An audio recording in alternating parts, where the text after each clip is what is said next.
चलिए जनाब, सुनाते हैं मौसा जी कड़ी नंबर 3। तो साहिबान हमारा वो चमन का लच्छा शहजादा सलीम आज अपने घर की छत पर लगा फ़ोन करने उस पिंकी को, सुनाने वो मनहूस खबर जिसका पता उसे आज ही चला। कॉल की उसने, रिंग भी गई, लेकिन आगे से पिंकी ने फ़ोन दिया काट और अपने शहजादे सलीम की लग गई वाट। झुंझलाया मन ही मन, सोचने लगा कि ये जो पिंकी ने किया ठीक नहीं किया, मेरी बात सुननी चाहिए थी उसके फ़ायदे की। चलो अगर वो फ़ोन नहीं उठाती तो मैं ही उसे चलकर मिलूं। वो पिंकी वो जब शाम होती है उस नेशनल पार्क में सैर के लिए आती है, वहीं चलता हूँ, वहीं पकड़ता हूँ उसे और सुनाता हूँ ये खबर। अगर सुनकर उसके हाथों के तोते ना गए उड़ तो मेरा भी नाम नहीं। कहकर ये मन में ठान कर वो नीचे उतरा, छत से नीचे उतरा और नीचे उतर कर अपने घर के अंदर गया उस मंदिर की ओर जहाँ उसकी माँ पूजा किया करती थी। और उस मंदिर में एक तस्वीर के पीछे उसकी माँ वो नोट छुपाती थी, जो नोट वो चमन के पापा की जेब से उड़ाती थी और उन नोटों को उड़ा ले जाता था ये शहजादा सलीम।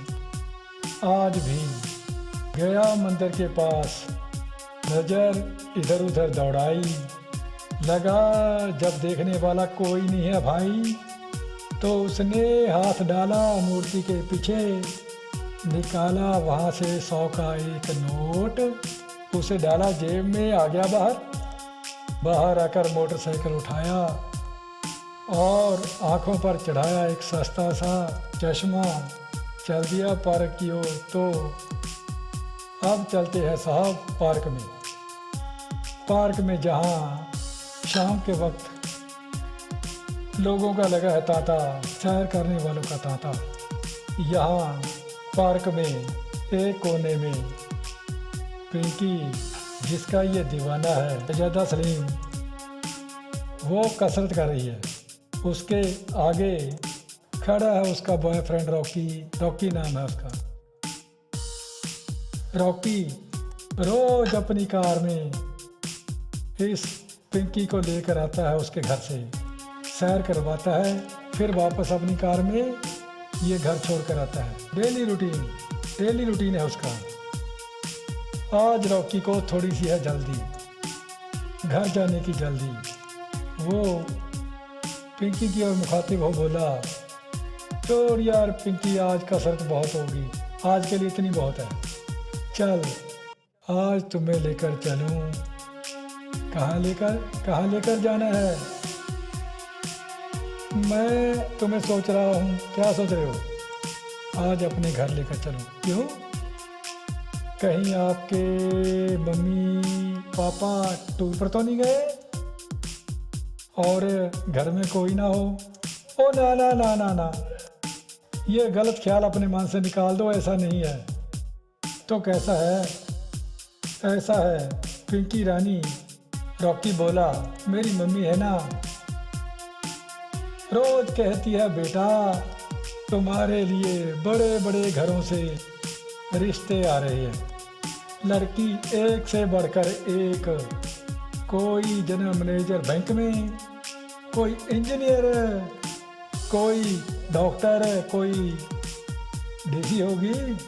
बात काटकर पिंकी ने मुस्कुरा कर कहा, व्यंग्य छुपा था उसकी मुस्कुराहट में। हाँ, एक है, डीसी भी है।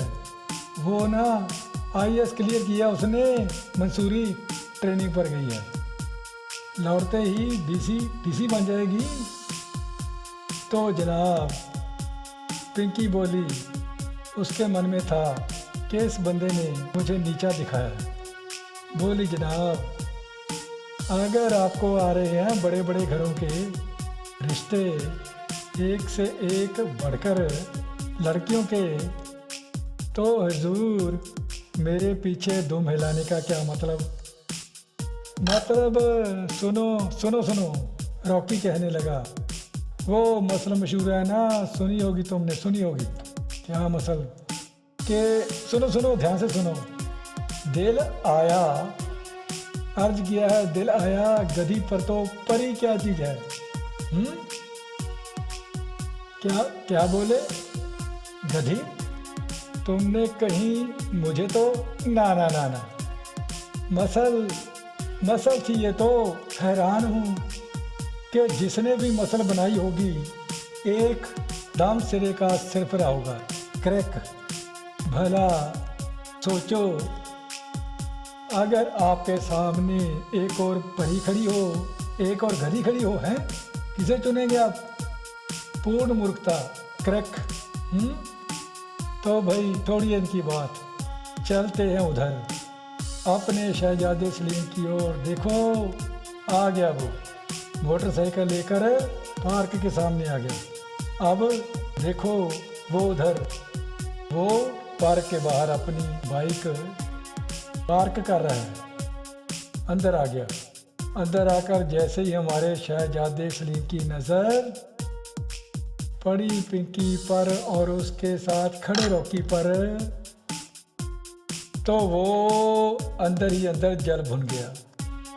सोचने लगा, हमारे शहर के सबसे बड़े ठेकेदार का ये इकलौता लड़का, इकलौता था वो रॉकी। इसने ठेका ले रखा शहर की जितनी सुंदर लड़कियां, उनको पटाने का है। एक आधी तो हमारे हिस्से भी आनी चाहिए, है? गलत बात है। तो इस रॉकी का पता करना पड़ेगा। मैं भी पत्तेबाज हूँ पूरा, मन में तिकड़म बिठाता हूँ। तो उसके मन में बड़ी खतरनाक प्लान आई। प्लान क्या थी आगे बोलेंगे। तो चल पड़ा पिंकी की ओर, बोला आज ऐसी गुगली फेंकूंगा कि ये बंदा क्लीन बोर्ड। पिंकी के पास जाकर अपना चामन का लच्छा बोला। पिंकी ने जैसे ही उसको देखा लगी घूरने।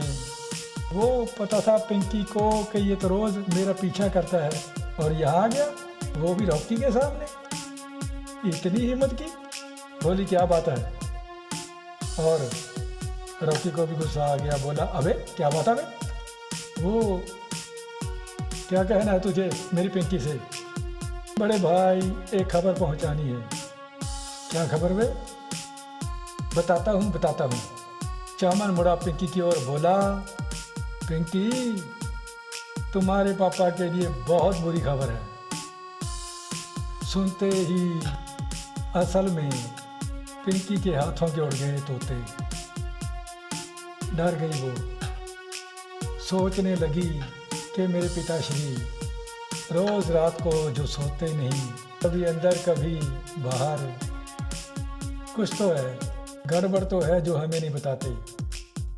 ये बंदा बताने आया है। बोली क्या बुरी खबर है? हाँ बोल बे, क्या बात, क्या बुरी खबर है? रॉकी बोला। अब मन में सोचने लगा, कमन के अब मैं वो प्लान एग्जीक्यूट करूं, वो खतरनाक प्लान गुगली फेंकूं, इसको क्लीन बोल्ड करूं। बोला पिंकी यहाँ पर इस शहर में ना एक सबसे बड़ा ठेकेदार है। अबे वो तो मेरे फादर ही हैं। रॉकी बोला है? वो आपके फादर हैं? और क्या, आपके फादर का नाम रामचंद है? अबे रामचंद मेरे फादर का नाम ही तो है। ओहो बड़े भाई, ये आपके फादर ने क्या कर दिया, क्या जुल्म कर दिया। क्या लगता है बे? बड़े भाई पिंकी की ओर मुड़कर बोला, आपके पापा ने पिंकी के पापा की कर दी शिकायत, फंसा दिया उनको, उनकी नौकरी जाने वाली है। अगर उनकी नौकरी चली गई तो बेचारी इस पिंकी का क्या होगा? कौन कौन करेगा इसकी शादी है? बहुत बुरा किया आपके पापा ने। क्या बकवास करता है बे? पिंकी डर गई ये सुनकर, लगी सवालिया नज़रों से ताकने रॉकी को। रॉकी समझ गया कि वो मुझ पर शक करती है।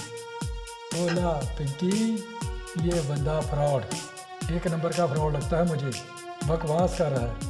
अभी देख, मैं पापा से बात करता हूँ फ़ोन पर। जैसे उसने ये कहा, अपना चमन गया डर।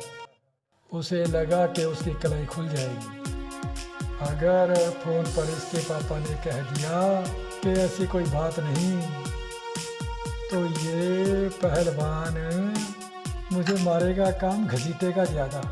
देखने लगा कि पार्क में कौन सा कॉर्नर है जहाँ से भागा जाए, सेफ भागा जाए।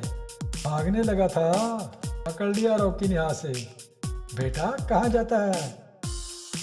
अभी फ़ोन पर पहले पापा की बात सुनो। अगर उन्होंने कह दिया कि झूठ है तो तेरी मरम्मत तो मैं करूँगा ही करूँगा। तो साहब फ़ोन निकाला, रॉकी ने मिलाया अपने पापा को और पिंकी से मुखातिब होकर बोला, पिंकी देख, मैं स्पीकर ऑन कर रहा हूँ, सुनना। अगर मेरे पापा ने कह दिया कि ये बंदा झूठ बोल रहा है, ये फरार बंदा है, तो मैं इसको सबक सिखा दूंगा, अभी छोड़ूंगा नहीं इसे। तो मिलाया उसने पापा को फ़ोन, स्पीकर कर लिया ऑन। आवाज़ लगी सुनाई देने चमन और पिंकी को। तो उधर से रॉकी के पापा बोले, क्या बात है रॉकी बेटा, कैसे फ़ोन किया? ओ पापा, आपने क्या यहाँ किसी की शिकायत? ओ बेटा क्या बात कर दी, वो था ना अपना ईओ। सुनते ही गदगद हो गया चमन, ये तो जो गुगली फेंकी थी सच निकली। अब जो था ईओ, वो उसको मैं गया था एक बैग नोटों का लेकर कहने कि उठाओ, वो जो नालियाँ बनाने का टेंडर है ना, वो मेरे हक में कर दीजिए, ये लीजिए नोटों का बैग। बोला, सुनते ही बेटा यो बोला कि जनाब मैं रूल और रेगुलेशन मानने वाला बंदा हूँ, जो हकदार होगा उसी को टेंडर जाएगा, ये रिश्वत मैं नहीं लेता, मैं नहीं ऐसे काम करता। तो मैंने भी कह दिया ठीक है, और उसने टेंडर दे दिया और जीवन लाल को, हमारे दुश्मन को। फिर मैंने भी ये शिकायत कर दी, अब उसकी नौकरी तो गई, खूंगा कैसे रहता अपनी नौकरी पर। जैसे ही ये सुना, रॉकी ने झट फ़ोन कर दिया बंद, कि आगे पता नहीं पिताश्री क्या क्या कह दें, ख़तरनाक होगा, सुनना। फिर फ़ोन दिया काट और वहाँ से लिया खिसक। जैसे ही जाने लगा, पीछे से आवाज़ देकर बोली पिंकी, रॉकी सुन ले, आगे से मुझसे बात मत करना, मेरे सामने मत आना, नहीं तो मुझसे बुरा कोई नहीं होगा। तुम्हारे पापा ने मेरे पापा की शिकायत की?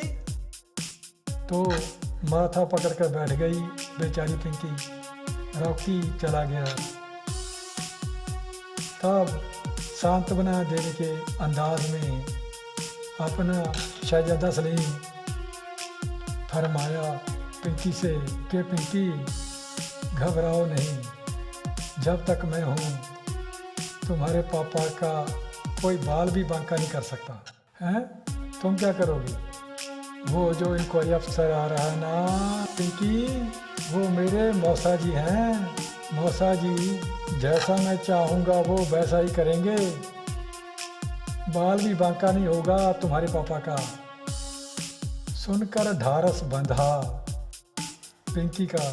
तभी वहाँ बैठे एक दरवेश की आवाज़ आई दोनों के कानों में। एक फ़कीर था, कह रहा था, कर भला हो भला, ओ खुदा के बंदो, भला किया करो दूसरों का। दूसरों का दुख दूर करोगे तो वो मालिक तुम्हारा दुख दूर करेगा।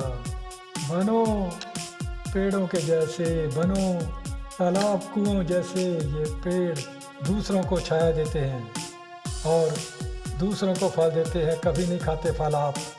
और ये कुएं तालाब प्यासे की प्यास बुझाते हैं, पानी खुद नहीं पीते। सुनकर बढ़ा चमन उस फकीर की ओर।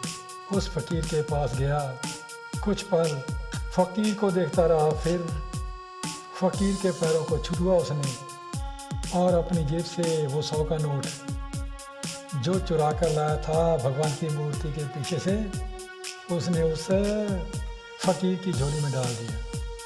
मुड़ा बोला पिंकी से, पिंकी मैं गलत इरादे से खबर देने तुम्हारे पास आया था। सोचा कि तुम्हारी मदद के बहाने मैं तुम्हारे करीब आऊँ, लेकिन अब जब दरवेश की बात सुनी,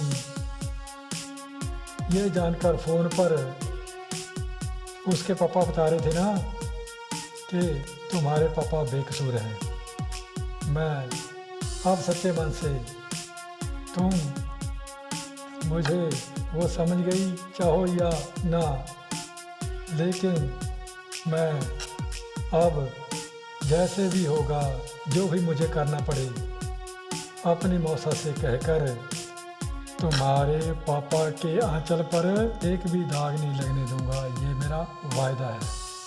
कहकर वो भी जाने के लिए मुड़ा। जैसे ही मुड़ा, पिंकी ने उसे रोका, बोली, सुनो, क्या नाम है तुम्हारा? कमाल है, इतनी मुद्दत से मैं तुम्हारे पीछे हूँ, तुम्हें नाम भी नहीं पता? मुझे तुम्हारा फ़ोन भी पता है। मेरा नाम है चमन। ओह चमन के लच्छे हो तो ऐसा है, मुस्कुरा कर बोली पिंकी कि मेरा घर है दूर। ये रॉकी मुझे अपनी कार में लेकर आता था, चला गया, घर जाना है मुझे, छोड़ दोगे मेरे घर? ये भी कोई कहने की बात है, आइए मेरे साथ। कहकर दोनों चल दिए बाहर की ओर। मोटरसाइकिल पर हुए सवार। जैसे ही कुछ दूर गए, किसी ख्याल से, पता नहीं, ये याद करके कि उस फकीर ने इस चमन को कितना बदल दिया, शायद इसी ख्याल से भावुक सी हो गई पिंकी। उसने एक हाथ उसकी कमर में, चमन की कमर में डाला, कसकर उसे पकड़ा, अपना सर उसकी पीठ से सटा दिया। तो यहाँ ख़त्म हुई कड़ी तीसरी। चौथी कहेंगे आगे क्या हुआ कल या परसों। तब तक नमस्कार।